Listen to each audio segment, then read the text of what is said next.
ഉറക്കം വന്നില്ല. നീ ഈ പുസ്തകമായിട്ടങ്ങിരുന്നു. തുമ്മി. ഓ, വലിയൊരു ഭാരമാണ് അപ്പൻ തലയിൽ എഴുതി തന്നതെന്ന് നിനക്ക് തോന്നുന്നുണ്ടോ? ഏയ്, അതിനൊരു സുഖമുണ്ടപ്പ.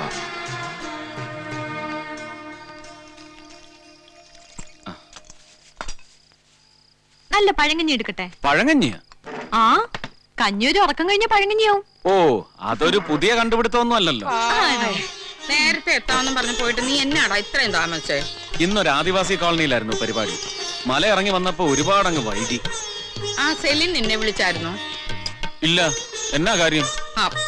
ഇവനൊരു മണ്ടച്ചാര്. ഇന്ന് കേട്ട് ഉറപ്പിച്ച പെണ്ണം പിന്നെ എന്നാത്തിനാടാ വിളിക്കുന്നേ? ചൊള്ളാനല്ലാതെ. അവള് വിളിച്ചതേ ഇച്ചാനോട് ഒരു പെർമിഷൻ ചോദിക്കാനാ. എന്നാ എന്നോട് പെർമിഷനാ? ആർക്ക്? ആ കാന്താരിക്ക? അതേടാ മോനെ, കെട്ടടുക്കാറായതോടെ അവളാകെ അങ്ങ് മാറി. നിന്നെ ഇപ്പൊ ഭയങ്കര ബഹുമാനമാ. ആട്ടെ, എന്നാത്തിനായി പെർമിഷൻ? അതെ, തിരുവനന്തപുരത്ത് 2 ദിവസത്തെ ഒരു മെഡിക്കൽ ക്യാമ്പ്.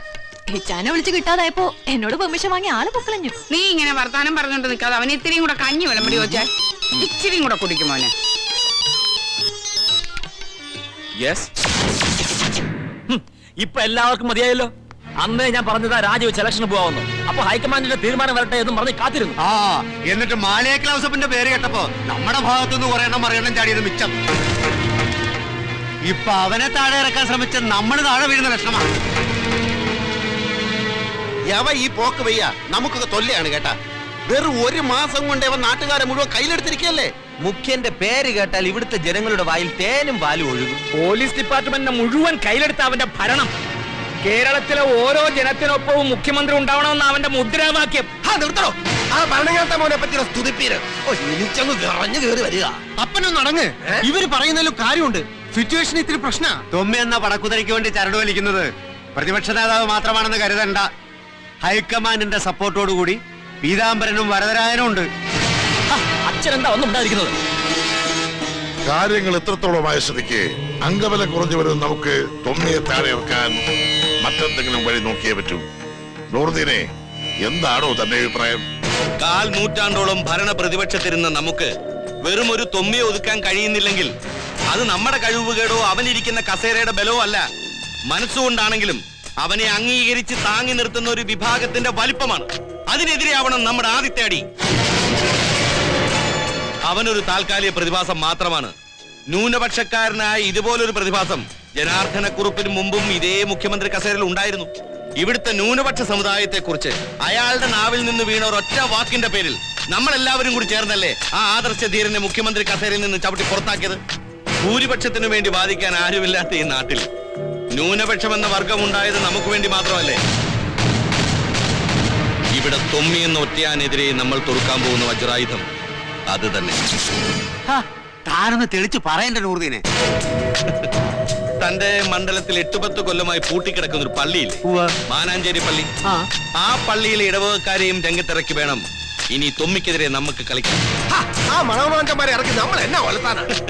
എടോ ചാണ്ടി, ആ പള്ളിക്ക് വേണ്ടി തല്ലുപിടിക്കുന്ന 2 ഗ്രൂപ്പുകളിൽ ഒന്നിന്റെ പ്രതിനിധിയാ ദാ ഈ കോശി. ഇടവകക്കാരെയും മെത്രാനെയും രംഗത്തിറക്കും പള്ളി അവർക്ക് വേണ്ടി തുറന്നു കിട്ടാൻ. മെത്രാനും ചില അച്ഛന്മാരും ചേർന്നൊരു നിരാഹാര സമരം അതനുവദിക്കില്ല എന്ന് പറഞ്ഞ് എതിർ ഗ്രൂപ്പുകാരനായ താൻ തന്റെ ഇടവകയിലെ കുഞ്ഞാടുകളുമായി രംഗത്തിറങ്ങണം.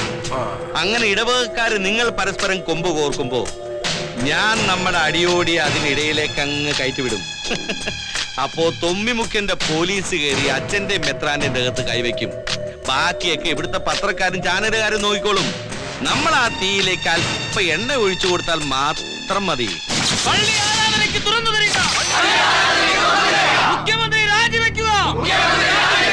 കോടതി നീതി പാലിക്കുക. വിശ്വാസികളുടെ അവകാശങ്ങൾ സംരക്ഷിക്കുക. മുഖ്യമന്ത്രി രാജിവെക്കുക. കോടതി നടപ്പിലാക്കുക. വിശ്വാസികളുടെ അവകാശങ്ങൾ സംരക്ഷിക്കുക. മുഖ്യമന്ത്രി രാജിവെക്കുക. മുഖ്യമന്ത്രി രാജിവെച്ച് പുറത്തു പോകുക. സമരസമിതിന്റെ പേരും പറഞ്ഞ് കൂട്ടിലടക്കപ്പെട്ട കർത്താവിന്റെ സിമ്പതിയും പിടിച്ചു പറ്റി പള്ളി നിങ്ങൾക്ക് ഒറ്റയ്ക്ക് തുറന്നു കിട്ടാനുള്ള പരിപാടിയാണെങ്കിലേ ആ പൂജക്ക് മനസ്സിൽ വെച്ചാൽ മതി.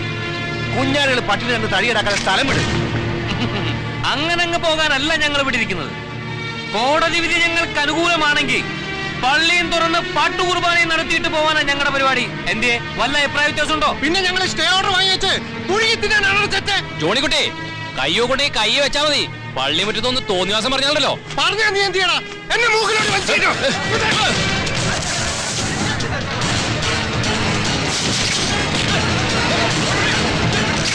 വേണ്ട, വഴക്കും ബഹളം ഒന്നും വേണ്ട. വഴക്ക് വേണ്ട, നമുക്ക് സമാധാനമായിട്ട് കാര്യങ്ങൾ തീരുമാനിക്കാം. പിതാവ് ഒരു കോപ്പം പറയണ്ട. തലയും കുനിച്ച് ലോഹയും മടക്കി കുത്തി ഇവിടുന്ന് ഇറങ്ങി പോകണ്ടെങ്കിൽ ഇപ്പൊ ഇറങ്ങിക്കോണം. അല്ലെങ്കിൽ എല്ലാറ്റിനെയും വലിച്ചു പറിച്ച് റോഡ്. അത് നീ മാത്രം തീരുമാനിച്ച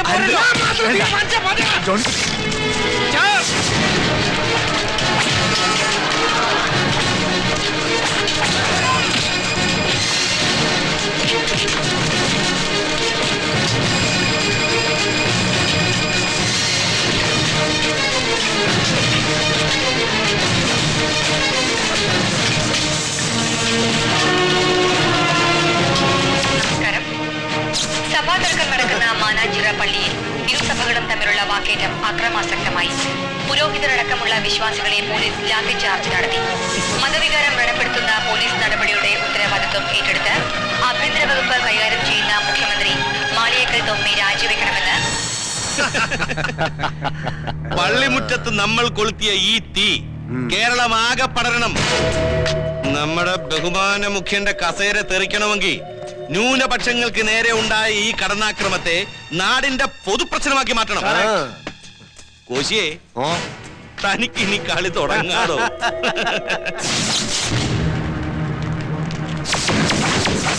ആരാധനാലയത്തിൽ അക്രമം നടത്തിയവരെ അറസ്റ്റ് ചെയ്യുക. പോലീസ് നീതി പാലിക്കുക. ആരാധനാലയത്തിൽ അക്രമം നടത്തിയവരെ അറസ്റ്റ് ചെയ്യുക. പോലീസിന്റെ ഗുണ്ടായിസം അവസാനിപ്പിക്കുക. പോലീസിന്റെ ഗുണ്ടായിസം അവസാനിപ്പിക്കുക. പോലീസ് നീതി പാലിക്കുക. ആരാധനാലയത്തിൽ അക്രമം നടത്തിയവരെ അറസ്റ്റ് ചെയ്യുക.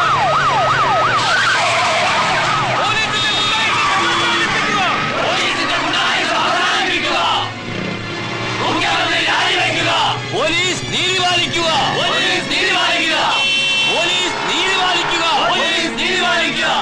Police go back. Police go back. Police go back. Police ഗുണ്ടായിസം അവസാനിപ്പിക്കുക. പോലീസിന്റെ ഗുണ്ടായിസം അവസാനിപ്പിക്കുക. പിരിഞ്ഞു പോണം. Stop it. Please stop it.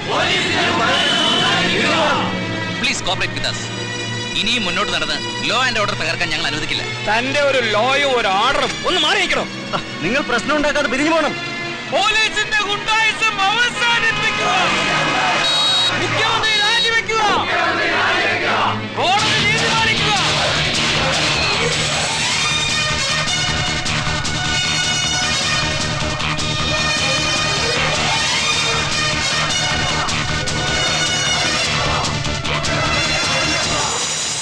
അഭിമന്യ പിതാവിനോടൊരു അപേക്ഷയുണ്ട്. മുഖ്യമന്ത്രി എന്ന നിലയ്ക്ക് പള്ളിയിൽ നടന്ന സംഭവത്തിന്റെ മുഴുവൻ ഉത്തരവാദിത്വം ഞാൻ ഏറ്റെടുക്കുന്നു. അതിന്റെ പിന്നിലുള്ള ഒരൊറ്റ ഒരുത്തനും ഇനി പോലീസ് സേനയിൽ ഉണ്ടാവില്ല. അതുകൊണ്ട് ദയവായി പിരിഞ്ഞു പോകണം. ഞങ്ങൾ സമാധാനപരമായിട്ടാണ് ഇത് നടത്തുന്നത്. എന്നാ സമാധാനപരമെന്ന് പറഞ്ഞാലും ശരി, സഭാ തർക്കങ്ങൾ അവിടെ സഭയ്ക്കുള്ളിൽ തീരണം. ആത്മീയത ഒരു സ്വകാര്യതയാണ്. ആ സ്വകാര്യതയ്ക്ക് ഒരു കൂട്ടായ്മ ഉണ്ടാവണം. അതിൽ തർക്കമുണ്ടായാൽ അത് അവിടെ പരിഹരിക്കണം. അല്ലാതെ നടുറോഡിലിറങ്ങി ജനങ്ങളെ ബുദ്ധിമുട്ടിച്ച് ഇതൊരു സാമൂഹിക പ്രശ്നമാക്കാനാണ് ശ്രമമെങ്കിൽ അത് അനുവദിക്കാൻ പറ്റില്ല. CM, നിങ്ങൾക്ക് സമുദായ ശക്തികളെ കുറിച്ച് അറിയാഞ്ഞിട്ടാണ്. അറിയാം. ഒരു പഞ്ചായത്ത് ഇലക്ഷൻ പ്രഖ്യാപിച്ചാൽ പോലും അമ്മമാർക്ക് മെഴുകുതിരിയും കത്തിച്ചു കൊടുത്ത് നടുറോട്ടിലിറക്കി പ്രാർത്ഥനാ യജ്ഞം നടത്തി വോട്ട് പിഴിയുന്നത് മുതൽ വകുപ്പ് തിരിച്ച് മന്ത്രിമാരെ ഉണ്ടാക്കുന്നത് വരെ നീളും നിങ്ങൾ ഈ പറഞ്ഞ സമുദായങ്ങളുടെ ശക്തി. അത് പറഞ്ഞ് എന്നെ വരട്ടരുത്. താങ്കൾ ഒരു ക്രിസ്ത്യാനിയാണെന്ന് ഓർക്കണം. പിതാവിന്റെ ഈ സ്വജാതി പ്രീണനം കൊള്ളാം. എന്നതാ പിതാവേ ക്രിസ്ത്യാനി എന്ന വാക്കിന്റെ അർത്ഥം? ലഘൂകരിച്ച് പറഞ്ഞ ക്രിസ്തുവിന്റെ പാത പിന്തുടരുന്നവൻ ക്രിസ്ത്യാനി. അങ്ങനെ നോക്കിയാൽ ഇന്ത്യക്കാരനായ ഒറ്റ ക്രിസ്ത്യാനിയേ ഉള്ളൂ, ഗാന്ധിജി. CM, നിങ്ങൾ മതന്യൂനപക്ഷങ്ങളോടാണ് കളിക്കുന്നത്. അത് ഓർമ്മ വേണം. ന്യൂനപക്ഷം എന്ന് പറഞ്ഞാൽ എന്നതാണ്? അമ്മയുടെ ഗർഭപാത്രത്തിൽ നിന്നല്ലാതെ മുകളിൽ നിന്ന് നേരിട്ട് പടച്ചിറക്കിയൊന്നും അല്ലല്ലോ. ഖജനാവിൽ വരുന്ന നികുതി പണത്തിന്റെ 70% നീ ഈ പറഞ്ഞ ന്യൂനപക്ഷം വിഴുങ്ങുമ്പോ ഇവിടുത്തെ ഭൂരിപക്ഷ വർഗം ഡിഗ്രിക്ക് മേൽ ഡിഗ്രികളുമായി ആത്മാഭിമാനം പോലും പണയം വെച്ച് കൂലിപ്പണിയെടുക്കുന്നു. ഇവറ്റകളെയൊക്കെ ഊട്ടലും ഉറക്കലും തന്നെയാണ് 10-25 വർഷമായിട്ട് ഞങ്ങളുടെയും. പറയണോ, 25 കൊല്ലം MLA യും മന്ത്രിയുമായിരുന്ന താനൊക്കെ ഇന്നാട്ടിൽ എന്നതാ ഒലത്തി മറിച്ചതെന്ന് പറഞ്ഞു കൊടുക്കണോ ഇവിടുത്തെ പൊതുജനങ്ങൾക്ക്? നീയൊക്കെ തിരിഞ്ഞും മറിഞ്ഞും ചരച്ചുകൂട്ടിയതിന്റെ ഫലമാടോ ഈ കൊച്ചു കേരളത്തിന്റെ കടബാധ്യത 40,000 കോടിയിലെത്തിയത്. പിതാവ് ഒരു കാര്യം മനസ്സിലാക്കണം, ദേവാലയങ്ങൾ മനസമാധാനത്തിനുള്ളതാണ്, അല്ലാതെ മനുഷ്യന്റെ സ്വസ്ഥത കെടുത്താനുള്ളതല്ല. വർഷങ്ങൾക്ക് മുമ്പ് ഇതുപോലെ അടച്ചിട്ടത് തുറപ്പിക്കാനും ആരാധന നടത്താനും ചില സമുദായ ശക്തികൾ ഇറങ്ങിപ്പുറപ്പെട്ടതിന്റെ പേരിൽ നമ്മുടെ രാജ്യം നിന്ന് കത്തിയതിന്റെ കണ്ണുനീർ പല കുടുംബങ്ങളിലും ഇന്നും തോർന്നിട്ടില്ല. പിന്നെ ഇവനെ പോലുള്ളവന്മാര് പക്ഷം പിടിച്ച മതസൗഹാർദ്ദത്തിന് ഇറങ്ങുന്നത് എന്തിനാണെന്ന് ഞാൻ കാണിച്ചു തരാം. മജീദ്,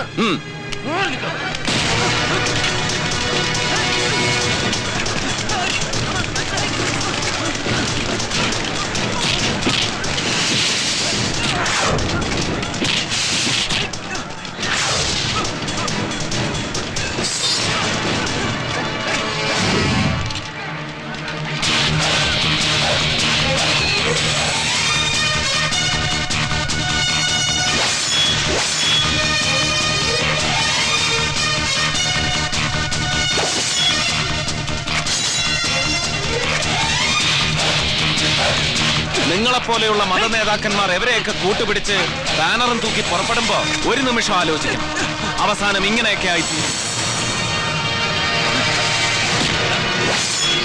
എന്റെ ക്രൈം റെക്കോർഡ്സിൽ 3rd റേറ്റ് ക്രിമിനലായ നീ സാമൂഹ്യ നീതിയുടെ മുഖംമൂടി അണിഞ്ഞ് ഇനിയും പൊതുജന മധ്യത്തിൽ ഇങ്ങനെ ഇറങ്ങരുത്. രാജശേഖർ, അറസ്റ്റ്.